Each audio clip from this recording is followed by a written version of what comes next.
Po ang aming smart foreheads. Araw-araw po namin siyang ginagamit. Ito po ang aming printer head area. Hahanapin ko. Ito naman po ang aming cutting. Ito naman po ang pag-gatling.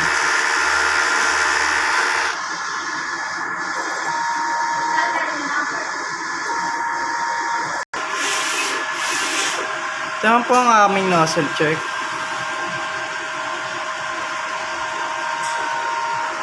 Ito naman po ang aming waste tank. Kapapalit lang po ng Sabado.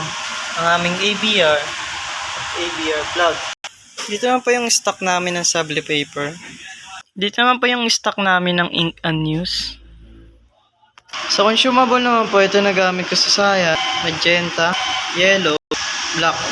Printer daily checklist naman po namin updated.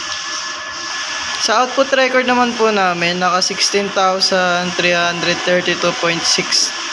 meters na run kami last week. Yan lang po.